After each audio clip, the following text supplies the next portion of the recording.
A common Friday tradition is to go out with your friends and have a happy hour after work. Now, depending on where you live determines how your tequila got into your margarita or how your vodka got into your Cosmo. In every state in the United States, the actual state and or local government determines how liquor gets from a distiller to the end consumer. Now, 26% of Americans live in what's called a control state.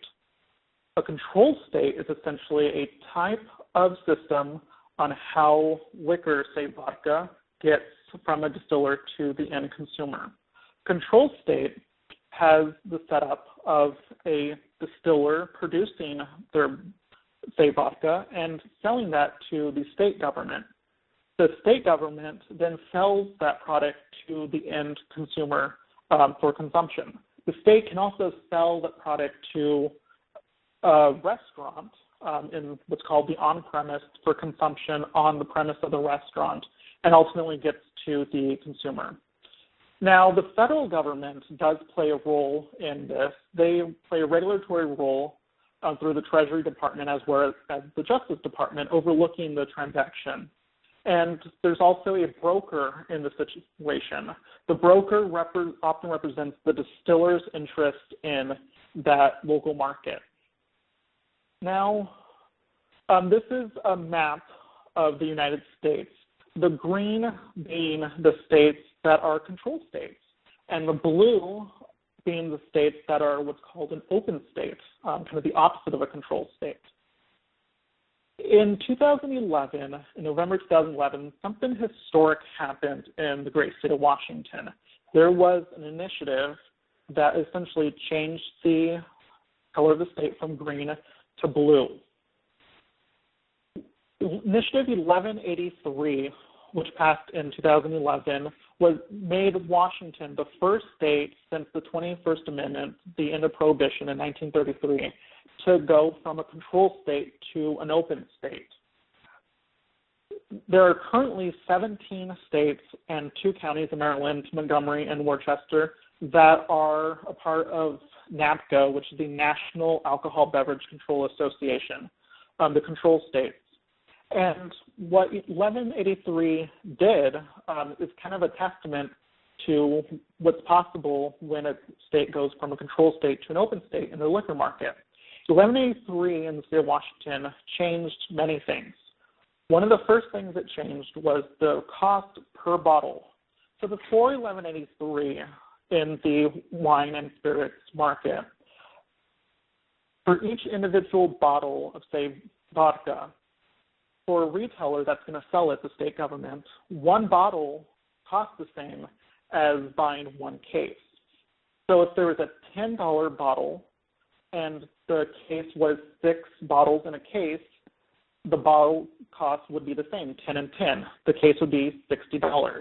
This was a system for wine in the state of Washington and also the system for many open states for wine and spirits.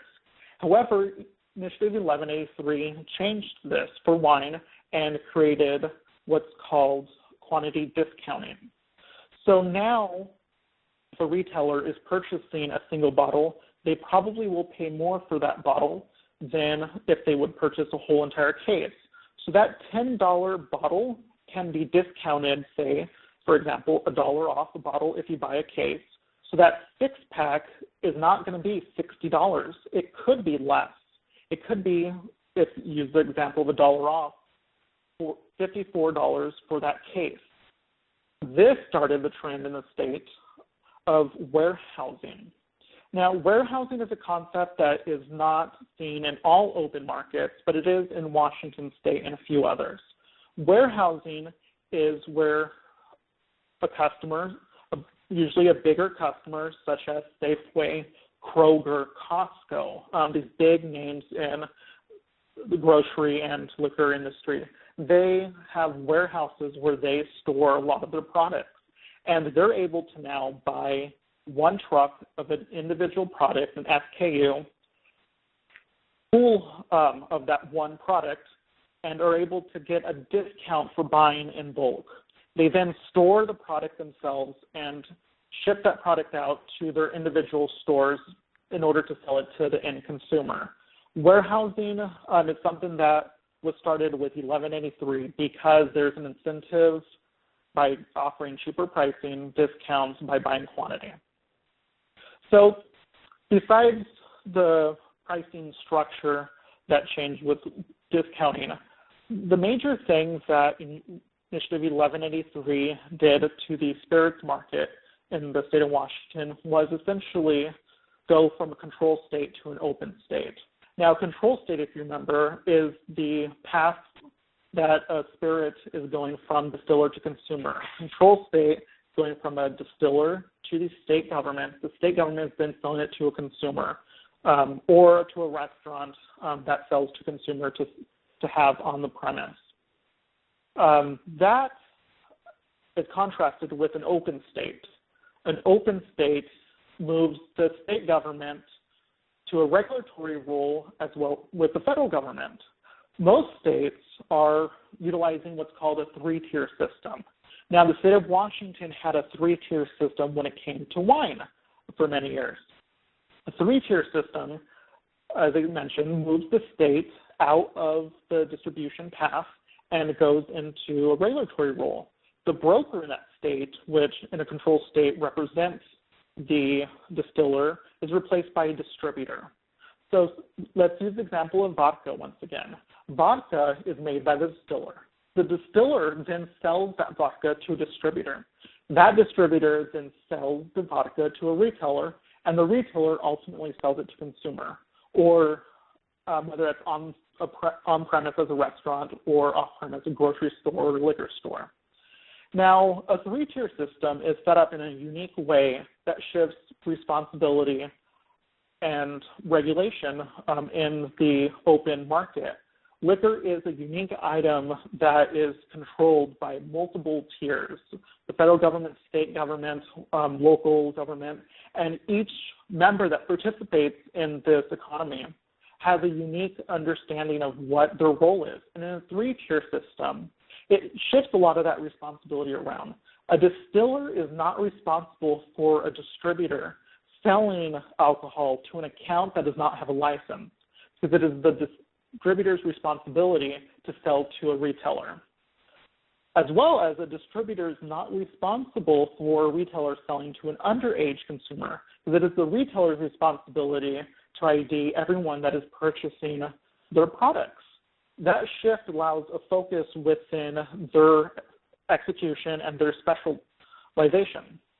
Now, in the state of Washington with 1183, it actually abolished the three-tier system for the wine and created just a system that essentially is a little bit different from all the other states. By abolishing the three-tier system in wine and creating a system in the state of Washington for spirits, it removed the distributor as a tier. The distributor is no longer necessary. It still often is a part of the transition between a product between distiller to consumer, but the distributor is not necessary. A distiller can now technically sell their vodka to a grocery store, and the grocery store can sell it to the end consumer. This grocery store can also sell between other retailers. They're able to sell to on-premise accounts, such as restaurants and bars. Restaurants and bars can go to a grocery store and purchase their liquor there and then sell it in their restaurants. So 1183 in the state of Washington drastically changed what an open state looks like. There's a few other states that allow this in the wine and a little bit in the spirits, but nothing to this effect where there is abolishment of the three-tier system. Now, I work for Southern Wine and Spirits, a distributor, and we are doing very well, even though we're not a part of the necessity. We offer a lot of services that our suppliers and our retail customers enjoy. And so we are actively a part of the spirits market. I work in the Northwest divisions of Southern Wine and Spirits. So everything in the Pacific Northwest that's green, as well as the state of Washington and Alaska, fall under my purview. Now, before 1183, Southern Wine and Spirits operated in the Northwest under a joint venture with the Odom Corporation. Now, due to some financial liability with the startup of bringing in a lot of liquor, there was a de-investment that happened in the joint venture. Southern Wine and Spirits purchased the remaining half of the joint venture's wine and spirits business. And Odom Corporation is still in the market selling beer and non-alcoholic products. So in the Northwest, we play two roles as a distributor and a broker. And we have a lot of knowledge. We have a great team here, the deep understanding of the markets. We've been here for way before 1183 happened. As a distributor, we distribute wine and spirits in Washington State and Alaska, and wine in Oregon and Idaho. As a brokerage, we distribute spirits in Oregon, Idaho, and Montana, and wine and spirits in Wyoming and Utah. That's the Northwest divisions of Southern Wine and Spirits. After the divestment in the Northwest, we are fully integrated into Southern Wine and Spirits. Southern Wine and Spirits operates in 35 states. The 32nd largest private company, according to Forbes, the 40th largest U.S. importer, and the 160th largest fleet. We are a very big company, but we have strong roots to the markets that we participate in. And with all of that, we noticed quickly after 1183 that we were running into a problem. And we were running into an inventory problem. We noticed that there were some items that we couldn't keep in the warehouse because they were being sold too quickly. There were also other items that were piling up. So we needed to understand quickly what was truly happening in our marketplace. What was going on? 1183 obviously was a major change. But why is the consumer changing so much? 1183 was voted by the consumer, it was voted by Washington State voters. So how could it be that these patterns are changing? So to better understand these changes, I looked into why the Washington State voter voted for 1183 and how the realities of the initiative changed the consumer preferences. And Tableau helped us do it. The first thing that I wanted to make sure is, why did people vote for it? So I looked at 1183 votes in 2011, and 59% of the state voted yes on 1183. Now, this was the second year that liquor privatization was on the initiative. So people in the state were really looking at it. They were looking, and they knew a lot of the concepts, and they knew what was going on. So there was active voting. And 59% voted yes, represented by counties in voted yes or in green, or in blue, and no in green. So overwhelmingly by county, people voted yes. Now, why was that? Was this something to do with politics? There's a rise with the Tea Party, and Obama has brought in a lot of participation in the political process.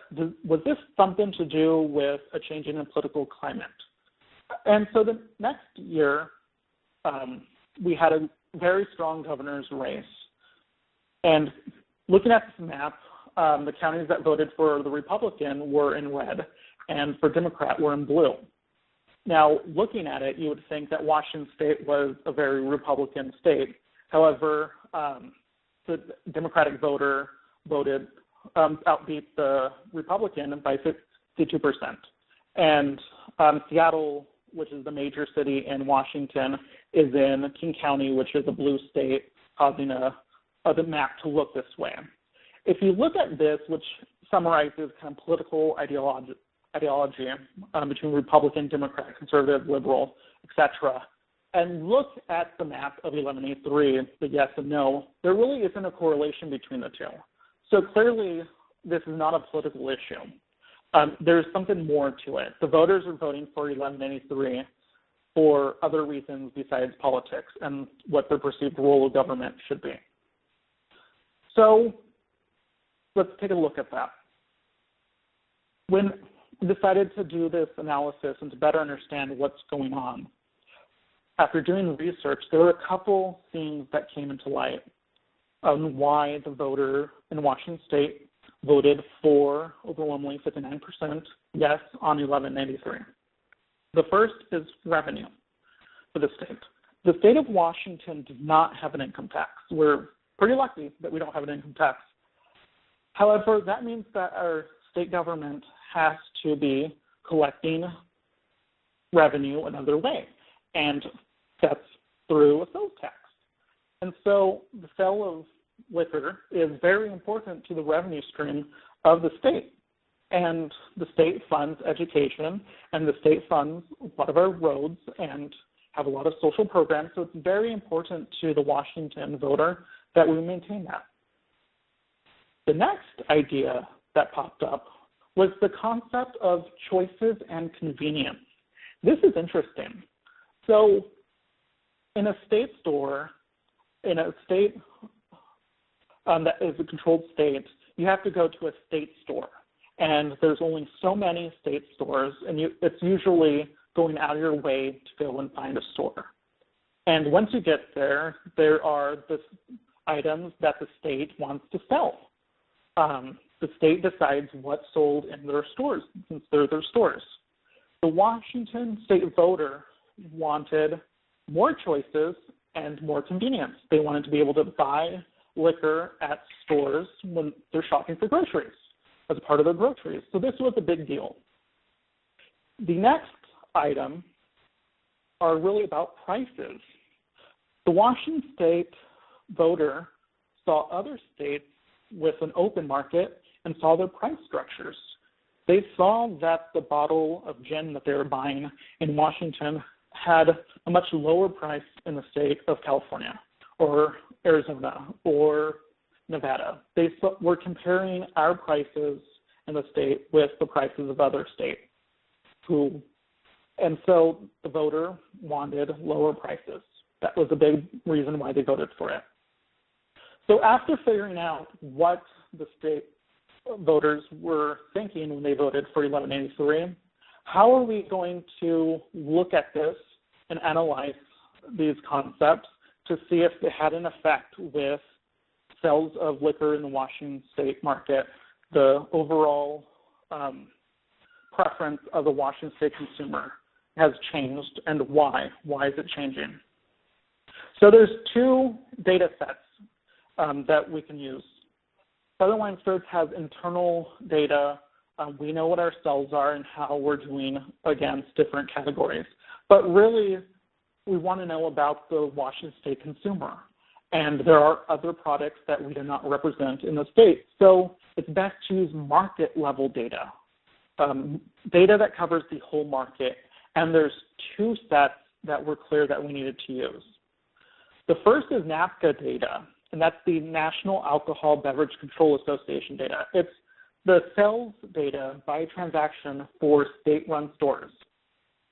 And then the second is, now that we're an open state, we have Nielsen information. Nielsen information is kind of the go-to in the consumer packaged good industry. If something's sold in a grocery store, you're looking at Nielsen information. NABCA data is the whole entire state, and so we're looking at just the off-premise here. So if someone came in with a restaurant license to buy liquor, removing that because we're just wanting to look at the off-premise, which is consuming the alcohol off the premise. You buy it at the store, you consume it at your house.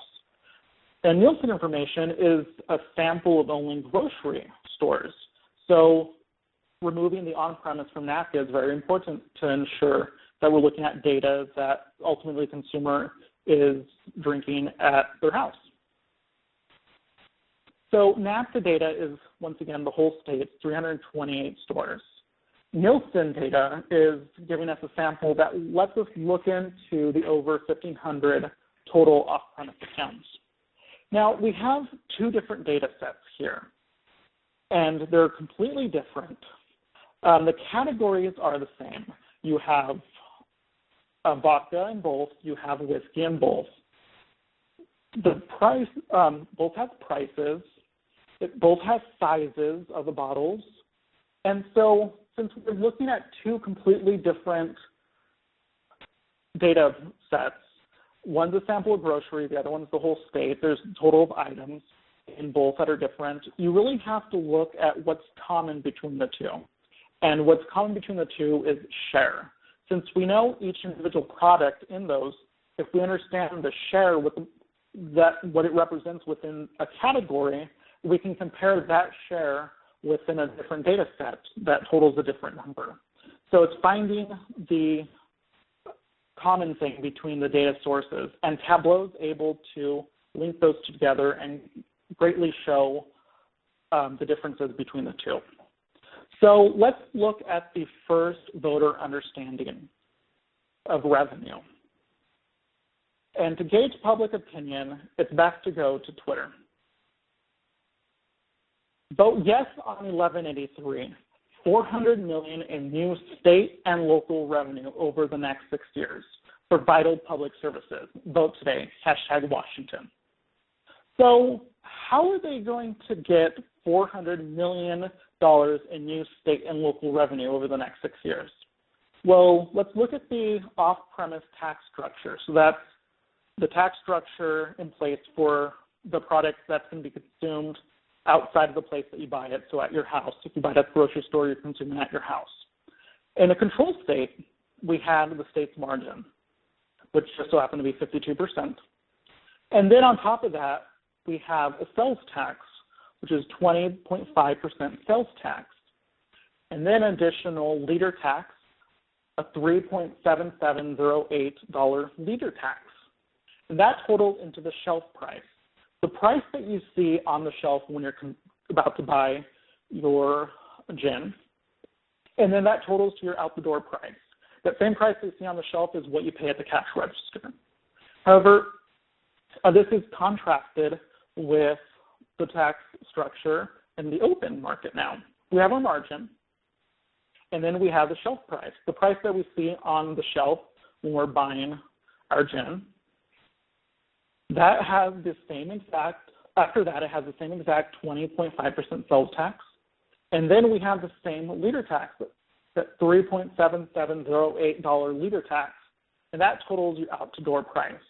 The major difference that you see between the two tax structures is essentially what you see at the checkout stand versus what you saw on the shelf. And applying those taxes after the shelf price can be kind of difficult to do when you're at the store. But do not worry, there is an app for that. So if we look at an example of a $19.99 bottle of 750 milliliter bottle, the taxes are broken down by the liter tax of $2.83, the sales tax of $4.10, with a total out-the-door price of $26.98. That's significant. So when you're looking at the shelf today in the state of Washington, you'll see $19.99. By the time you walk out the door and you go through the cash register and they apply the taxes, $26.92. That's almost a 35% difference from shelf price to your out-the-door price. But the taxes are the same. The taxes are, you see the sales tax are the same, the liter tax are the same. The main difference with taxes is where they come into play when you're buying something. But this is missing something. It's missing the government's way of charging a tax without calling it a tax. It's missing a 10% distributor fee and a 17% retailer fee. A fee is, as we know, another way to say tax. So this distributor fee means that a distributor that sells spirits has to pay the government 10% on the gross revenue that they bring in for spirits. And a retailer that sells spirits has to pay the state government 17% of the gross revenue that they bring in by selling spirits. So if you total that together, that's 27%. That's significant fee that's attached to your margin, that plays into your margin. Could you say that the prices in the Washington state controlled or open market has increased by 27%? No, you cannot. That 10% in the distributor fee and that 17% retailer fee really is a shared cost. The distributor and the retailer definitely are paying into that, and some of that is toned down to the consumer ultimately. But it is a shared cost. You cannot just say that it's increased by 27%. And if you remember that the state government had a markup of 52% when they were selling. So if you minus the two together, that leaves 25% left of margin to equal the same pricing. That's 25% really difference without taking into account the margin of the distributor and the retailer. So that's why we're seeing a lot of the changes that we have noticed in the state of Washington. So looking at the voter understanding again, is revenue staying the same or growing? Yes, it is. It really is growing. So the second notion that the voter had was the idea of choices and convenience. A privatized system gives consumers more options and more convenience. If you look at the data here, blue being share of product category in the control state, and green being share of product category in the open state, they're about the same. This really is showing that the people are buying the spirits that they like. They're buying their favorite categories. Vodka has increased in share a little bit, but overwhelmingly the people who like rum are buying rum. The people who like tequila are buying tequila. There isn't anything really significant that's changed within the voters' the product categories that they're purchasing.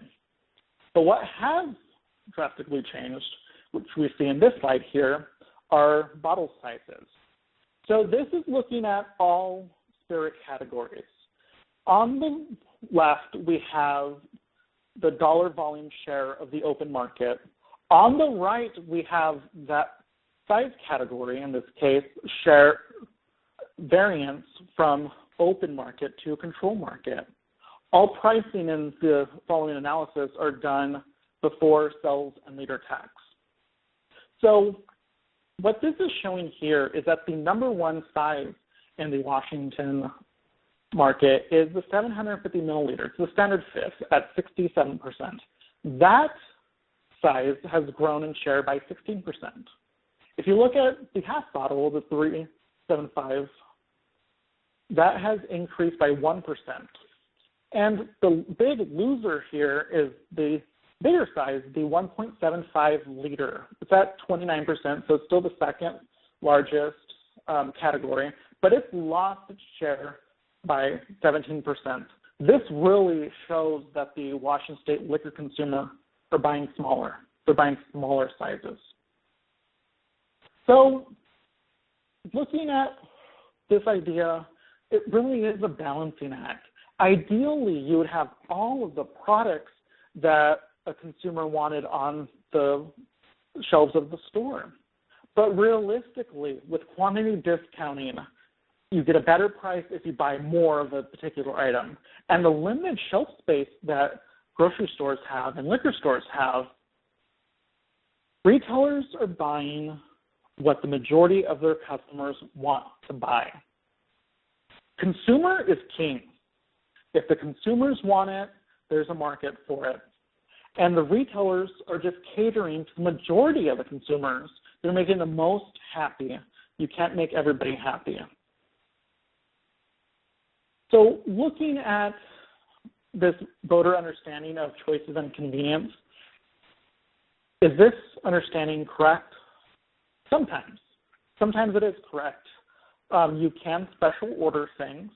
You can technically have a store full of whiskey and only whiskey, but it's a balancing act with the ideal and the reality of wanting to sell to the majority of the customers to stay in business.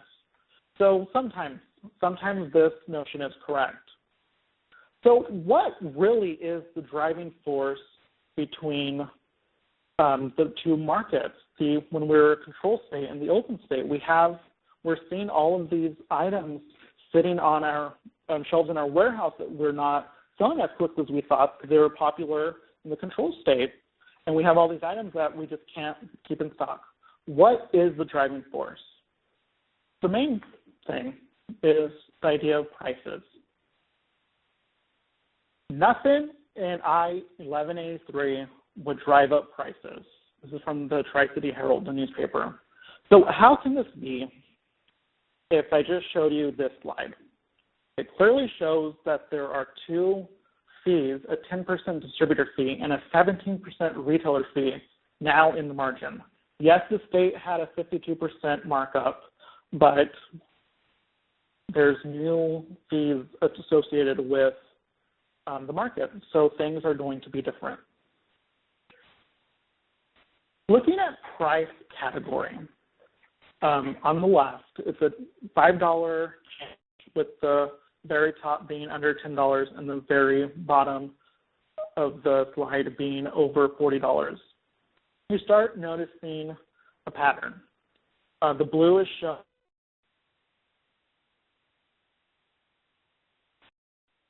quickly that the biggest share is the $15 and to $20, but that has a variance. And the $20 to $30 category, it's not as big, but it's really growing. It's a growing category. But looking at the variance on the right, you start noticing kind of an oscillation between the two. There's kind of a shift between pricing in the Washington State liquor market. So if you look at sizes, because sizes have different prices, if you're buying more, you're going to pay more for something. So looking at sizes in the Northwest, how does that price kind of oscillation play into effect? This is 750 milliliters. You clearly see here that the under $10 category has taken a significant hit. And that's mostly because of natural price changes. The under 10 category used to be the number 2 category by share, but that has dropped to 5th. The $10 to $15 is the largest category, and the over $30 share significantly drops. It's very insignificant business relative to the rest when you're looking at share. And in the dollar share variance column, you kind of start seeing that oscillation play into effect. You see the price changes play into effect. The second popular size, the 1-750, it's very dramatic. The $15 to $20 category is really the leader. It's at 32%. However, that $20 to $25 category has really developed. It was at 5%, and now it's up to 19%. That's a variance of 14% in share. It's now a substantial category. But you can really see the value effect in this slide. You see that the Washington State consumer is kind of migrating downwards to a category that they're comfortable with paying. And if you look at the smaller sizes, the half bottle, the 375, this is really where you start seeing a very big significance of this value effect. The number 1 category is the under $10 category. It's at 44%. It's really showing that people that are buying the smaller sizes or buying the smaller priced. But the biggest winner in this category of size category is that $15, $20 price category. That has gone up 15% of share. This idea doesn't work 100%, but if you were to kind of double the price of that category, so from $15 to $20 to $30 to $40, a lot of the same brands are going to be into effect. So that's really the category that's growing. If you compare the $375 with the $750, you remember that 30-plus category is really small. So it's really showing that people that are buying the higher-end products are not wanting to spend a lot because there's a sales tax, and so and a leader tax, and so they're migrating to a smaller size in order to buy their high-end spirits. It's a smaller size and smaller price is what essentially everyone's going for. So does this kind of oscillation, this variance, hold true when you're looking at an individual product category, such as vodka? So in this, we're looking at vodka category and the 750 milliliter size. You see on the right side that, yes, it does hold true. You see kind of that oscillation of people purchasing down. The number one category is that $10 to $15 vodka, and it's really grown by 15%. And if you start going down, you see that the $15 to $20 has gone down 10%, and the 20 to 25 has gone up. The 25 to 30 has gone down. It's an oscillation. People are changing the category, the price category that they're buying within the category that they do like. A vodka drinker is drinking vodka, but they're being different about what kind of vodka they're buying. Now, looking at the 750 milliliter vodka category again, and the top 50 SKUs that exist in both the open and controlled market. And if you're to graph those by just variance, on the top are the biggest gainers, and on the bottom are the ones that lost the most share. We come up with this graph. The darker the color means the more expensive, the more high-end product that is. The larger the size means that it's taken a larger price increase. Immediately, two SKUs, two actual products are called out: Platinum 7X and Grey Goose. If we look at just Grey Goose and look at that product for just a moment, we can really start seeing the value effect in play. Grey Goose has a share in the open market of 4.6%. That's very high.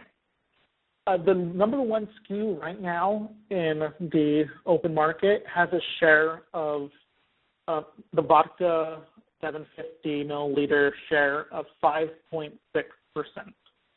So they're very, it's a very big brand in the Washington state. However, that 4.6% share, that share has decreased by 3.6%. That is pretty significant for a brand. The average price change is only 6.17%. They really are trying to maintain that price that they had in a controlled state. The average price is $27.19, which means it's a high-end product, and that's before your taxes. If you contrast Grey Goose, which in this category has been the biggest decline for the top 50 SKUs, and contrast that with Platinum 7X, which has seen the greatest increase in share, you really see why this happened. Platinum 7X has an open market share of 4.1% in this category, which is significant because the number one SKU is 5.7. However, this share has increased by 3 points. That means it's huge gain in the open market. And on top of that, their average price increased 26, almost 27%. Wow. They're able to increase price and increase market share. That's amazing. And the reason why, their average price is only $10.25 before taxes. That is a very, big difference with Grey Goose is $27.19. And this is before taxes. So you're actually paying more than the prices that I just quoted. So really, this is the value effect. This is people are preferring to buy a lower priced vodka, a more value driven purchase, as opposed to a higher end top vodka. They're wanting to get more bang for the buck. So looking at this notion of prices being lowered in the state of Washington with 11A3, is that correct? No, it is not correct. Prices have gone up in the marketplace. So really, what does this tell us? After using Tableau to really look at our business and understand what's going on in our marketplace, what does it mean? What action do we need to take? Well, a company that's using Tableau and wants to understand their business and their marketplace and use it to be able to easily see trends, we really need to make sure we're staying informed to industry changes. What is going on in the industry and how can we adapt to it? To do so, track internal and external trends. How is our company doing? What products are doing well? What isn't doing well? And how is that matching up with external trends, the marketplace? How is the market doing? What's popular in the market? What are people wanting to buy? With this knowledge, we have to lead the industry with insight. Tableau gives us great visualizations on the data that we have that we're able to quickly understand. Now, what do we do with it? We have to lead our industry. Be a leader in the industry. Use the data because it gives you power. It really is about engagement. Engage with your consumer to understand what they like. Engage with your retailers to see what's working for them. And engage with your suppliers because you're their member in the market and you're their eyes and ears, and tell them what's going good with your products, what's not, and how can we work together to make everybody win, all the way from the distiller, our supplier, to the end consumer, the Washington State liquor market. We have to engage the marketplace because engagement leads to understanding of what's going on, and we can be leaders. So what we decided to do is transfer some of our product to other divisions. We had a lot of inventory and that were popular in other markets, so let's give them the tools and the product that they need to be successful there. Utilize Tableau to monitor and forecast our inventory, making sure that we understand what's happening with our business, and educate retailers and suppliers. Our retailers looked at Southern One-Third sales consultants to help them bring in products that are going to make them money and that their customers want. Our suppliers are looking at us to be their eyes and ears in the marketplace, and we have to tell them what's going on here and how they're doing. Tableau has really helped us look at the data and understand that the Washington State liquor consumer has changed, and they are buying smaller and more value brands. Thank you.